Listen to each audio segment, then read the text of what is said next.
Bilo je dolgih 6 mesecev premora brez relija. Zdelo se nam je, da ne bomo zdržali, ampak v resnici je bil premor krajši, kot se zdi. Ekipe so se že prej začele pripravljati na praznični 27. april, Reli Vipavska dolina.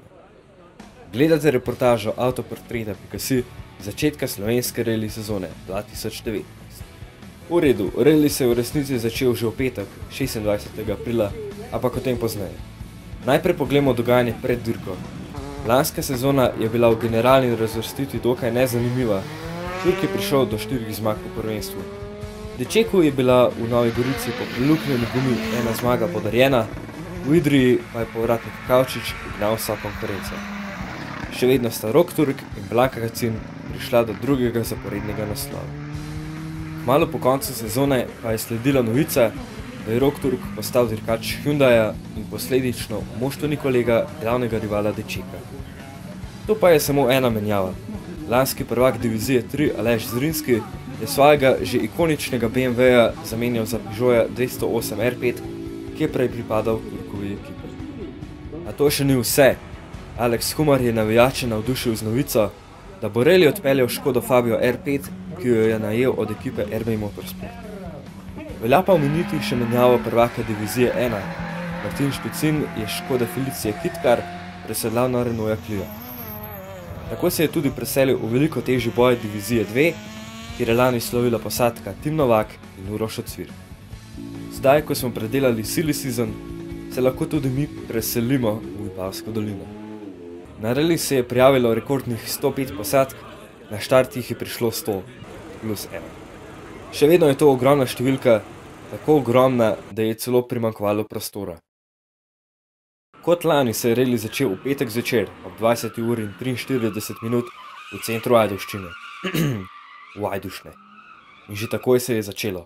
Tako rekoč neuničljivi Fičo Andreja Mraka nažalost ni zdržal križišč Ajdovščine, otrgalo mu je kolo. A seveda sta težavo odpravila in nadaljevala. Tudi Tomaž Šuligoj s Puntom je na super specialu imel težave, a on ni imel take sreče kot Mrak pred njim. Nato se je še ulil dež, ki pa ni imel bistvenega impakta na najboljše. Najboljša pa je bila na koncu dneva posadka Alex Humar in Jaka Cevc, ki bo zgleda mešala štrine v nadaljevanju. Naslednji dan se je hrumenje dirkalnikov znova začelo. Le 12 ur po začetku super speciala so se dirkači pognali na ceste okoli Predmeje, ki je fotografom verjetno najljubša. Med prvim prihodom Bele je Humar imel manjši moment, ampak nič kritičnega. Nato pa se je začelo zares. 9 posadk je odpeljalo etapo, verjetno zaradi kakšne nesreče. Tako so te posadke vse dobile čas 10 minut in 14 sekund. Vmes pa sta se močno lila dež in celo sodra, ki sta močno poslabšala razmere za dirkače zadaj. Italijan predoriti štartna številka 100 je takole nesrečno zdrsnil v betonski zid in smetnjake za njim. Drugi prihod Predmeje se je tako začel z zamudo. Na tem brzincu nismo videli odstopov, Rok Turk pa je močno povečal prednost pred zasledovalci. A že na naslednjem brzincu Bela 2 je na Turka in Kacinova prišla smola. Na Hyundaiu je spustila guma. Kljub temu aktualna prvaka nista izgubila veliko časa. Po polovici dirke sta vodila Alex Humar in Jaka Cevc, a samo za sekundo in 80 pred Turkom. Aleksa in Roka smo ujeli na regrupu v Vipavi. Ja, nič. Danes smo imeli malo težav, malo z izbiro gum, malo s privajanjem na avto. Zdaj zadnji krog je šlo dosti bolje, tako da bilo je tudi malo težav z komunikacijo med mano pa med sovoznikom. Mu je odpovedala čelada, tako da so zadnji brzin speljala brez, sem praktično peljal brez sovoznika. Tako da jaz upam, da je za danes težav dosti in da gremo lepo odpeljati čez zadnjih 5 brzincov. Zaenkrat se nahajamo na polovici dirke, tako da pred tem brzincu je kazalo mogoče malo boljši, tudi zdaj še ni slabo, ampak ja, na tem brzincu je šla guma sprednja desna. Nekje na makadamu, očitno je kamen presekal, ne vemo lih točno kje, ampak ko se vrša enkrat na asfalt je bila prazna in so se odločili po prazni do konca, tako da v bistvu so prednost, ko smo tekom jutra si pregarali, smo zdaj v bistvu na enem brzincu pustili, tako da bo pa še zanimivo popoldne. Tim Novak si je v prvem delu nabral kar 31 sekund prednosti pred Fakinom v diviziji 2. Ja, zdaj smo v bistvu zelo zadovoljni, da so vse hitrostne dobila v svoji klasi, tako da, kaj ne rečem, super zaenkrat. Vremenske razmere sicer zelo zahtevne, ker se vse ful spreminja, imamo malo mokro, malo suho, tako da. Ampak mi so v bistvu zelo dobro zadela z gumam, zjutraj so šla s suhimi, pa je bilo suho, zdaj so šla z dežnimi, pa je bilo mokro, tako da zaenkrat vse štima. No. Mi so zelo zadovoljna, občutek v avtu pa tudi dober, tako da zdaj še popoldan držimo isti tempo in upamo, da do konca to stane tako, kot je. Po polovici pa si privoščimo še malo neprekinjene akcije čistega zvoka.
Upam, da so vaša ušesa uživala v rohnenju v dirkalniku.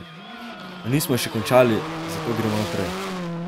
Verjetno vsak rally fan ve, da popoldne na rallyu Vipavska dolina zaznamujejo ovinki na Hapi Žablje.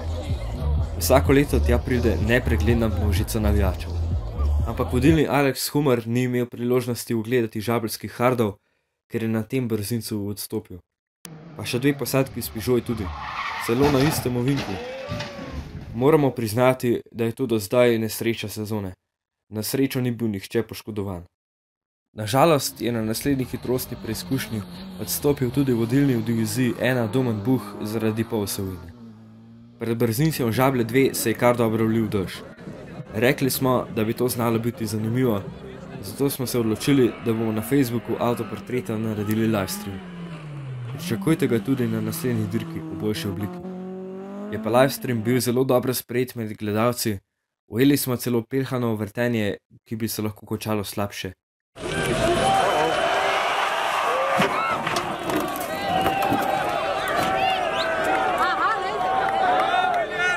Še dva brzinca do konca. Na zadnjem prehodu Erzelja je rally zaključil Astrid Rigler, ki je bil skupno celo na 3. mestu. Odstopil je tudi mladi Nejc Mrak, ki je postavil par najhitrejših časov v diviziji 1. Na zadnji, 10. hitrostni preizkušnji je Rok Turk samo še povečal vodstvo. Prisluhnimo, kaj je po tej dominantni zmagi povedal Idričev. Ja, moram reči, da je bila kar težka dirka, no ena težjih v zadnjem času, ko smo jo dali skozi, res spremenljivi pogoji, tako da ni bilo lahko že od samega štarta. Druga stvar pa, kaj moram reči, da smo izjemno zadovoljni, da smo začeli novo sezono z novo zmago, lepši načina, si jo skoraj ne mogo človek želeti, z novo ekipo, z novim avtom, pa tudi jaz z novimi pokroviteljmi, ki stojijo za projektom in moram reči tukaj najprej zahvala njim, da smo ta projekt sestavili, pa upam, da smo s tem rezultatom tudi njim lepo popestrili oziroma polepšali trening. Pa si poglejmo najboljših 10 na rallyu Vipavska dolina. Kot rečeno, Rok Turk začenja ubranitev naslova zmago, ki bi bila še večja, če ne bi bilo preluknjene gume. Dejčeko kot pa navadi drugi, Puškadi, ki pa letos je prijavljen v državno prvenstvo, je stopil na najnižjo stopničko. Stanje v prvenstvu zgleda podobno, ker je to prva dirka. Točke so osvojili Turk, Dečeko, Puškadi, Novak, Fakin, Boris Bratina, Štucin, Miklačič, Grossi in Rončel. Točk pa ni osvojil Grega Premrl, prav nasprotno, bil je zelo oddaljen od njih. To nam je povedal po končanem rallyu. Razmere so bile zelo zahtevne, ne vem, ko bi še opisal. Toyota je cela, tu sem najbolj srečen, smo prišli na ciljno rampo. Bo treba še dosti kilometrov. hvala Bogu, vsaj prve žablje zadnje, da so bile suhe, da so vsaj malo nekako v živu. Ni še to, kar je bilo pa ostalih brzincev mokri, je bila pa bolj borba. Moram še malo pogruntati, kako ta zadnji pogon deluje. Drugače pa en težek preizkus smo dali čez. Mislim, da smo en korak naprej naredili, če smo tu preživeli. Tako da upam pa zdaj naslednji reli, da bojo lepi, suhi, čisti, da bomo začeli uživati s Toyoto, pa tudi tempo pojačali. Še razvrstitve po divizijah.